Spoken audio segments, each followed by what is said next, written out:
Have y'all ever heard of that TV show called Bar Rescue? It's like where there used to be a bar that really was the place to be. And for some reason, it's kind of fallen off the map. And they have this team that will come in and do a little exploration and exploratory work and kind of find out the root causes of why the bar is failing. And then they go through all the necessary steps to get it back to thriving again. I also saw they had one for like a homestead rescue where these homesteaders just cannot seem to get things to work for them, and they cannot seem to get, where they wanted to be. And this team will do all the same things and get them back on track. Don't y'all think there should be someone like that for a sanctuary rescue? No, instead of us rescuing animals, let someone come in and rescue us from all these beady-eyed little suckers who just keep staring and squawking and flapping their wings around. We need help, y'all. Can you help us?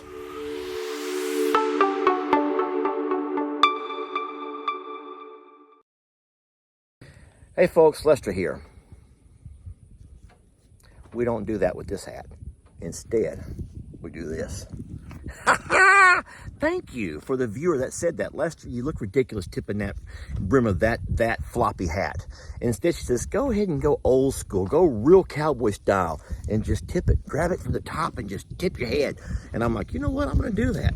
And there I did it. Maybe not with much class and style. But the thing is, you spend your whole life getting familiar with this over here. And you get this kind of hat, it doesn't go right. So I'm just going to start doing it like the old Westerners did it. There ain't no work in that.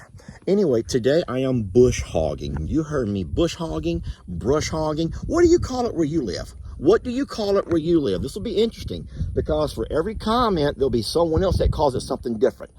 Brush hog, bush hog. Anyway, we have 10 acres here. Let me turn my camera around and we'll talk more about it. Now, first of all, there's our longhorns enjoying a nice spot under the big pine tree in the shade. And this is the pasture that we bought for them. This was Uncle Raleigh and Joanne's pasture that we actually bought and paid for. And we bought it and it goes all the way down to the river. That's the part that we had cleared recently. Now, all of that will eventually be for longhorn grazing, donkeys, and anything else that Ellie and Megan may want to bring in. But over here on this side of the fence, this is land that still belongs to Aunt Joanne, and it's not been maintained. And as you look out across there, it may look nice and pretty and green, but what that is a whole bunch of weeds and things that cows and horses, donkeys will not eat. Goats might, but nothing else will. And so what I've been asked to do by Mr. Ed, that's our hay guy, is to come down with my bush hog or with my brush hog, and we're going to cut it real short, just like I can see right over there. And what he's hoping is that if we can cut all this weedy stuff out of the way, maybe as this bahia grass pops back up, it can begin to kind of choke out all this mess. And by the time he comes back at the end of summer for our next cut of hay, we can go ahead and bale this pasture also. And you can see the size of the pasture there. We might end up getting quite a bit of hay off of here. So that's what we're doing today, a little bush hogging and brush hogging. And you know what? I'm inviting you to come along with us. Guys, it's always a lot funner and gooder to have your company. You already know that. And they sure ain't going to come out of the shade. So it's you and me against the world, folks. Now, something I want to show you that might be interesting to know. Whenever you're cutting pasture like this, you don't really know what could be in your way.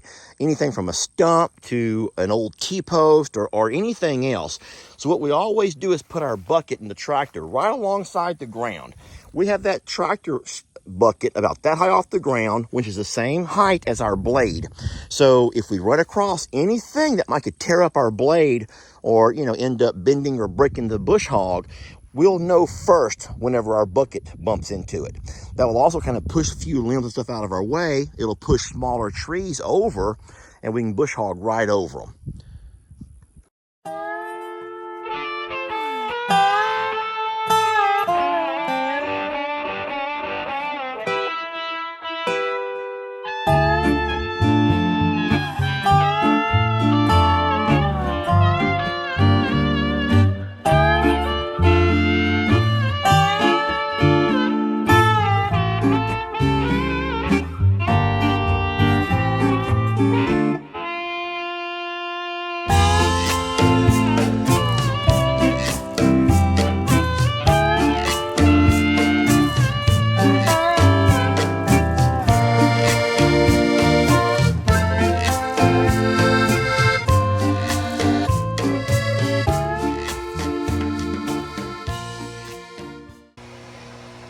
I'm going to tell y'all something about me that you probably don't know and you might not like.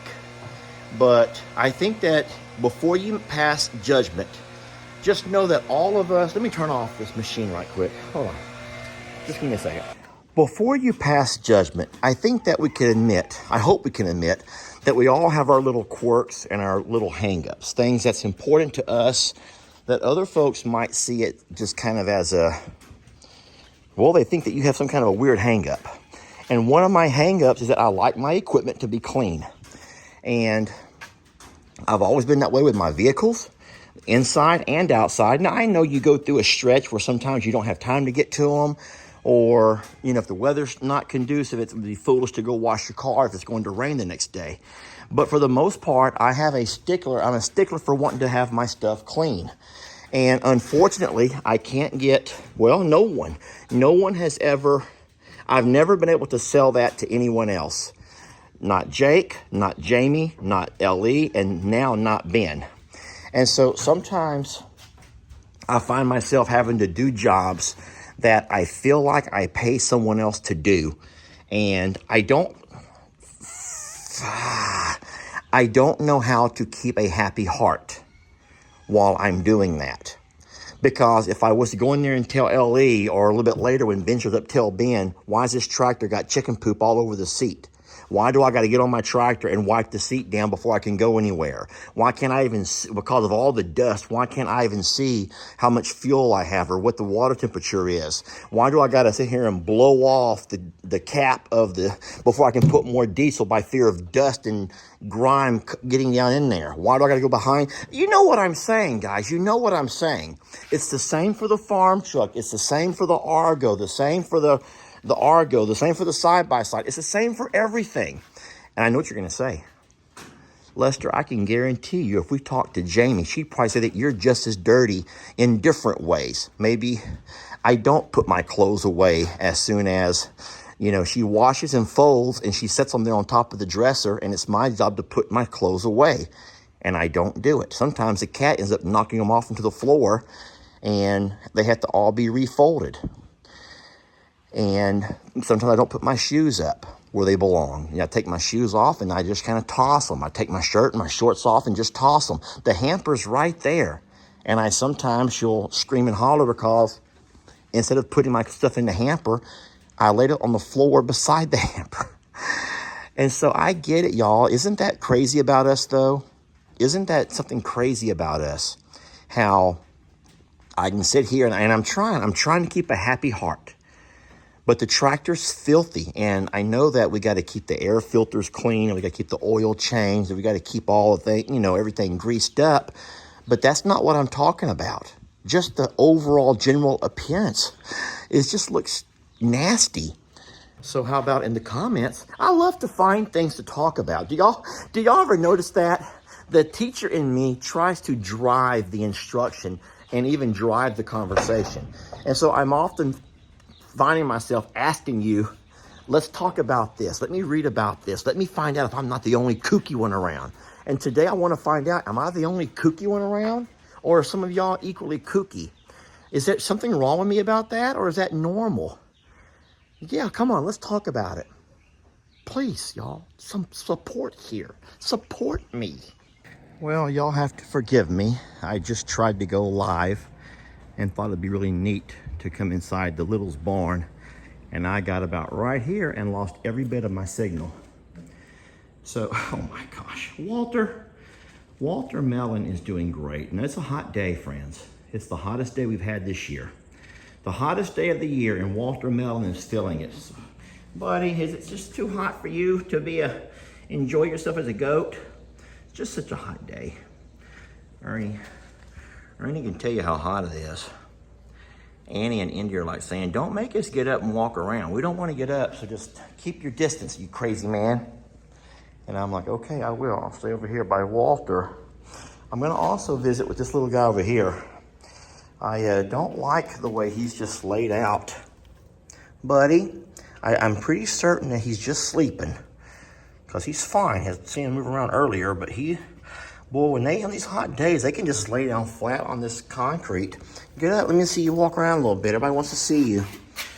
Go get some milk from Mama. He still has a dirty hiney. He's just a couple of days old, y'all. Oh boy, he's stretching it out though. He's gonna stretch it out. How you doing, Mama? Are you feeling okay? You feeding the baby good? We're gonna get to see, aren't we? We would like to see the baby eat. Oh Lord. Trudy, nobody has time for all that nonsense right now, Trudy. We're all having a nice, relaxing time inside the Littles barn. Now here comes Trudy. And I think everyone knows that means trouble. Trudy, everyone wants to just... We do love you, sweetie. We're not saying we don't love you, but we're just trying to have a relaxing afternoon in the Littles barn watching the babies. We love to watch the babies. Oh, I think I hurt her feelings. Did I hurt your feelings?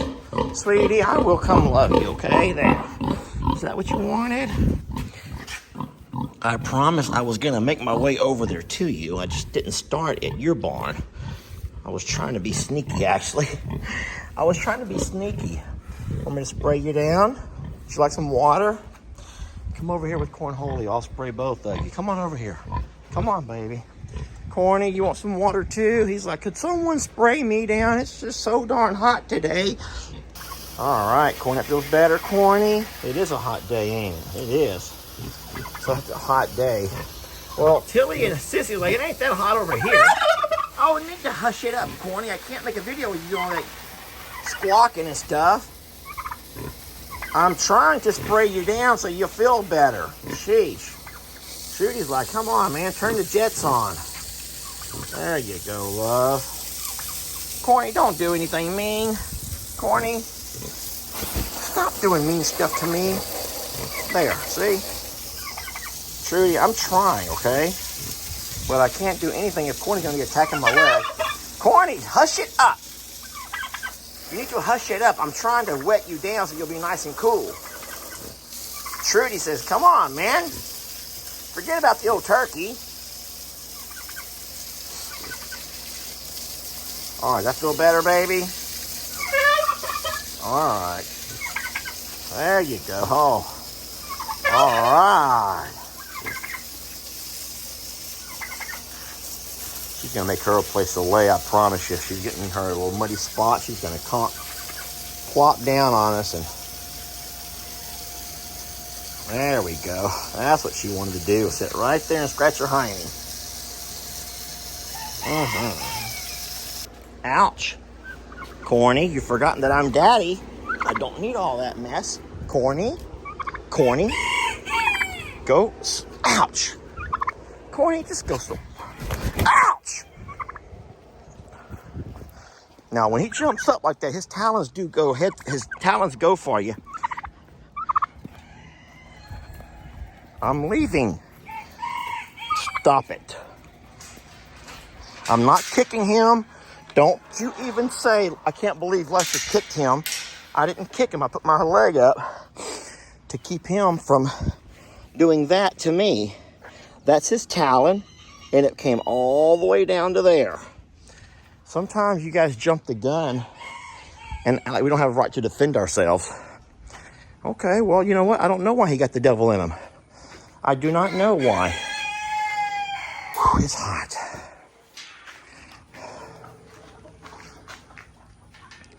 So I am realizing that a lot of your concerns have been validated.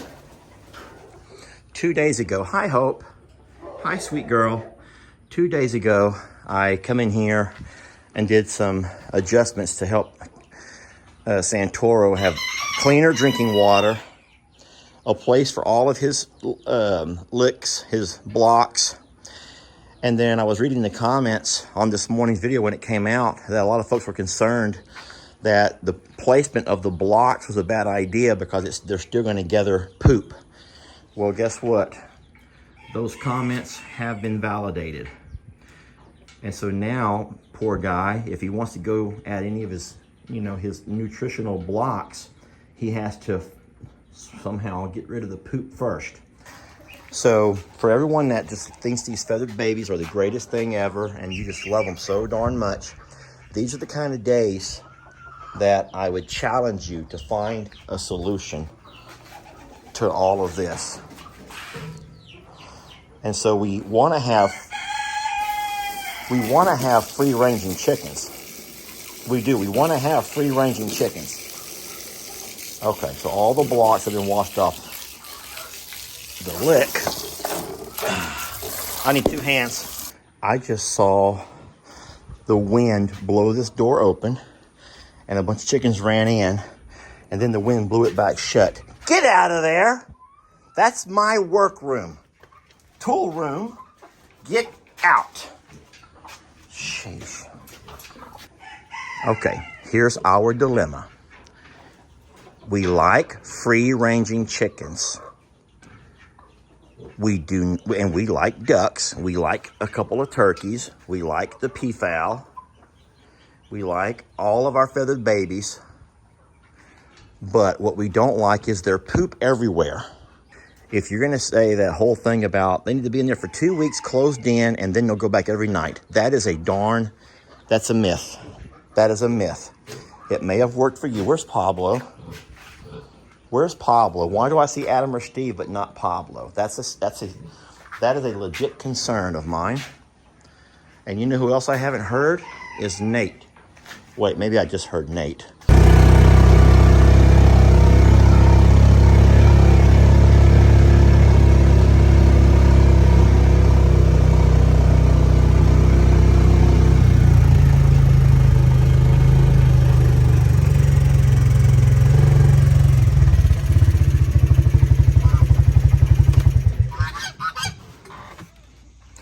So everyone can rest. You can all put your minds at ease. There's Pablo. He's by himself over there in the pond. I don't know why he's by himself. It could be a lover's quarrel. A lover's quarrel. Oh, I know y'all are going to come at me on that one. But there's times. Okay, well, let's you know what? We don't have to beat around the bush. We already know. So Adam or Steve he's homosexual. Pablo is bisexual. And there have been times that Adam or Steve and Pablo have been they've been upset with each other and very unaccepting of each other's sexual desires. I think that's coming out okay. And so as of right now, Pablo is on the pond doing what ducks should be doing. And I'm happy to say the geese are out by the pond doing what geese should be doing. And all of the mallards are doing what the mallards should be doing. Living on the pond, resting here in the shade, eating minnows, tadpoles, frogs, whatever, algae, whatever else ducks are good for. That's what all of these guys over here are doing. And I want to say thank you to all of these guys. But why in the world are there other ducks up around the barn and will not leave? And I know what you're probably saying. Lester, you're always full of drama. You always got so much drama that just goes with you. I just want to watch the page and enjoy it. And I have to always start thinking about things you're making me think about. Well, I'm sorry for making you think about stuff. I'm asking for help if you haven't noticed. And the help I'm asking for is how can we get our chickens... Well, hello. There you go, Pablo.